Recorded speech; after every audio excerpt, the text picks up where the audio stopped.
The mysterious death of actress Thelma Todd. At 10:30 a.m. on December 16, 1935, 29-year-old actress Thelma Todd was found dead in the driver's seat of her Lincoln Phaeton. The car was parked in a private garage attached to a home owned by Jewel Carmen, the estranged wife of Thelma's boyfriend and business partner, film director Roland West. Thelma, who rose to fame playing the straight woman in comedies starring the Marx Brothers, Buster Keaton, and Laurel and Hardy, was in the prime of her career when she was found dead. After an investigation and autopsy, it was later ruled that Thelma had died of carbon monoxide poisoning, though it is unclear whether her death was a result of murder, suicide, or simply a fatal accident. While the official cause of death was listed as accidental with suicidal tendencies, Thelma Todd's death remains one of Hollywood's most enduring mysteries almost 90 years later. Thelma Todd and Roland West. Thelma Todd was born in Lawrence, Massachusetts on July 29, 1906. After winning the title of Miss Massachusetts in 1925, she was discovered by a Hollywood talent scout and was quickly signed by Paramount. While Thelma's success in Hollywood was defined by her presence in comedy films, in 1931 she decided to make a foray into dramatic films, and was cast in the crime drama Corsair, directed by Roland West. Thelma and West began a romantic relationship during the making of Corsair, despite the fact that West was married to actress Jewel Carmen at the time. Thelma's relationship with West ended shortly after filming wrapped on Corsair. Then, in 1932, Thelma suddenly married Pat DiCicco, an agent, film producer, actor, and rumored mobster who worked for Lucky Luciano. According to reports, Thelma and DiCicco's relationship was volatile, with many of their arguments ending in physical violence, including one fight that resulted in a broken nose for DiCicco and an emergency appendectomy for Thelma. The two divorced in 1934, after just 2 years of marriage.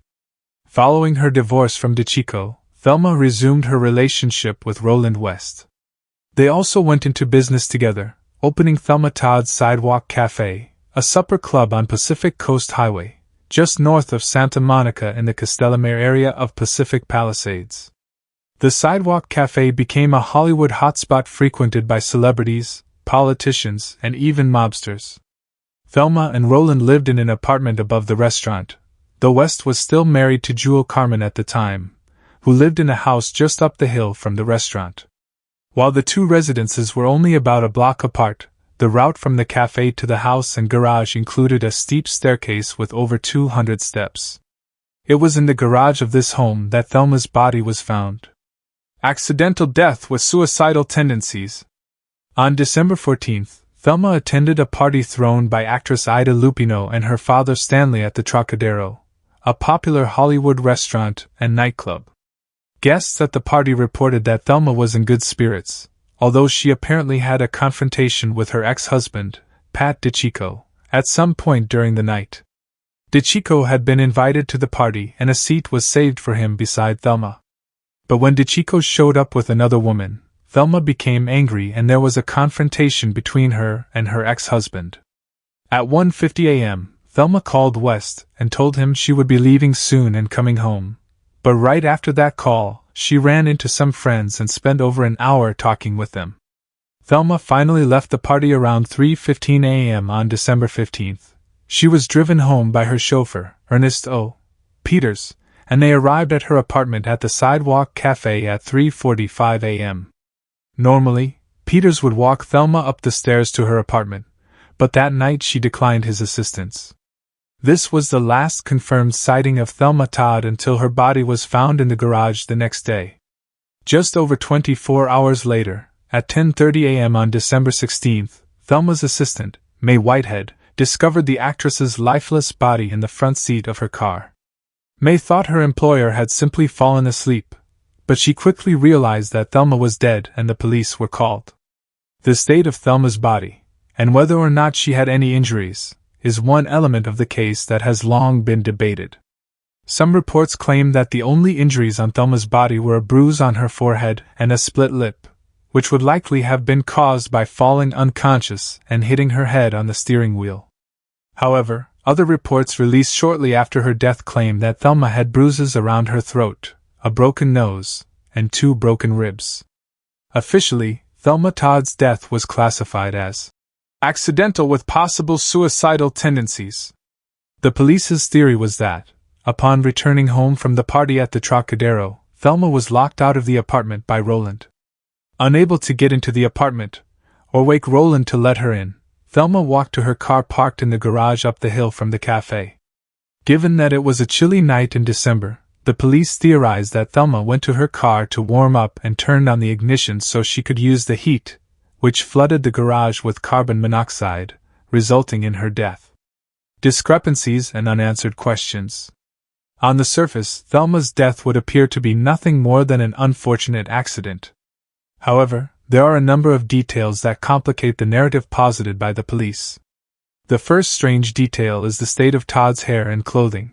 Despite the fact that the night she disappeared was exceptionally windy, Todd's hair was still neatly styled when her body was found. Her shoes were also in pristine condition, which wouldn't be the case if she had walked the distance from her apartment above the cafe to the garage. During the investigation into Thelma's death, a female police officer of about Thelma's size made the walk wearing a similar pair of shoes to the ones Thelma was wearing on the night of her death. By the time the officer made it from the cafe to the garage, the shoes were scuffed and worn. In addition to her shoes not being damaged, Thelma's stockings were untorn and her feet were clean, so she also didn't make the walk without her shoes. Additionally, Thelma's friends stated that making the walk to the garage would be very out of character for her, as she did not enjoy exercise and complained of an old ankle injury that made walking distances difficult for her. In fact, Thelma always had her assistant bring the car to her at the restaurant, as she refused to make the walk up the hill to the garage. Also, this would not have been the first time Roland had locked Thelma out of the apartment. When this had happened in the past, Thelma had broken the window to gain entry to the apartment rather than walk to the garage. There are also conflicting stories about whether or not Thelma would have been able to unlock without waking Roland. Most reports indicate that Thelma did have a house key on her when her body was found, but it is not clear if this single key could have gained her entry to her apartment. Some sources claim that the apartment had 2 separate locks, a door lock and a deadbolt, that required 2 different keys. Thelma may have only had the key to the door lock, not the deadbolt, which Roland engaged before going to bed that night. Another inconsistency was that Thelma's autopsy showed undigested peas in her stomach. Peas were not served at the party at the Trocadero, and all evidence points to the fact that Thelma went directly from the party to her apartment. Along with the peas, Thelma's blood alcohol level was quite high when she was found, but other guests from the Trocadero party reported that she had only consumed a few drinks and did not seem impaired when she left the party. Though it should be noted that the BAC discrepancy could be caused by the delay between her death and the discovery of her body. There were also 2 unconfirmed reports of Thelma Todd's activity on December 15th, the day between the party and the discovery of her body. Thelma's friend Martha Wallace stated that she received a call from someone she believed to be Thelma at around 4 p.m. on December 15th, telling her that she'd be arriving at her party soon with a surprise guest. However, the caller never identified herself and Thelma didn't show up at Martha's party, so it cannot be confirmed that the caller was indeed Thelma Todd. Jewel Carmen, West's estranged wife, also reported seeing Thelma on December 15th, saying that she witnessed her in the garage sitting in the passenger seat of an unknown man's car. Despite the finding of suicidal tendencies, the idea that Thelma committed suicide has been rejected by almost everyone who knew her, and was also doubted by the LAPD investigation. When her body was found, her trunk was full of dozens of wrapped Christmas gifts, and she had recently put a down payment on a property near the cafe where she hoped to build a garage, so she would no longer have to have her car parked so far from the supper club. While the feelings of close friends and family cannot be evidence of suicidal inclination, it is important to note that Thelma did not have a history of depression or past suicidal tendencies or ideation. In addition, carbon monoxide poisoning was a fairly well-known phenomenon at the time of Thelma's death, so it is highly likely that she would have been aware that sitting in a running car in a closed garage was a recipe for disaster. A cast of shady characters. In addition to the strange details surrounding Thelma's death, in the months leading up to her death, Thelma had been dealing with stalkers and extortionists. She had received letters from someone threatening to kill her and to burn down her restaurant if she didn't pay the letter writer $10,000. The letters were traced to a man named Harry Szymanski, who was arrested in 1935 for the crime. Another man, Edward Schiffert, believed he and Thelma were involved in a secret romantic relationship and also sent her threatening letters. He was later committed to a mental institution. Thelma was also rumored to be having troubles with mobsters who wanted to use her supper club as a gambling hall. Supposedly, Thelma refused this request, leading to a feud with the mob and Lucky Luciano. Given her ex-husband's ties to the mob, and to Luciano in particular, rumors flew after Thelma's death that the mob was somehow responsible and that Luciano and Thelma were having an affair. However, other sources claim that Luciano and Thelma never even met.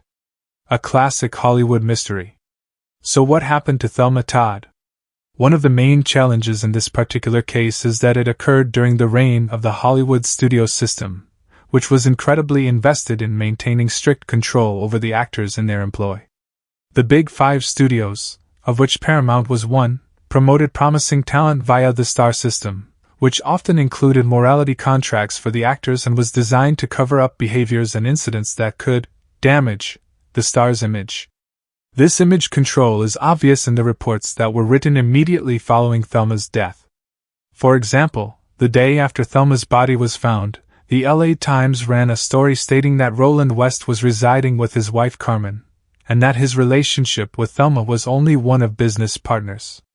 The true arrangement, that Roland and Thelma were romantically involved and lived together above the cafe while his estranged wife resided in a house a few hundred yards away, was quite far from what would have been considered wholesome at the time, and so was not reported accurately. And yet details like this are incredibly important, particularly given that the sequence of events set forth by the police is based on the fact that Thelma and Roland were living together in an apartment above the cafe on the night of her death. An accidental death would be the most palatable to the studio, as either a suicide or murder would have brought much more scandal to Thelma Todd's death. What is clear is that there are many unanswered questions in the death of Thelma Todd. Was her death a careless accident, one brought on by being locked out of her home by a spiteful boyfriend on a cold December night? If this is the case, how did she get from her supper club to the garage without the wind messing up her carefully styled hair or the long uphill walk causing any scuffs to her shoes or stockings? And where did the undigested peas in her stomach come from if they weren't served at the Trocadero? Many of the facts related to Thelma's case have been sensationalized in books, film, and television, but 90 years after her death, the circumstances that led to the death of one of the most popular actresses of the early Hollywood system remain a mystery.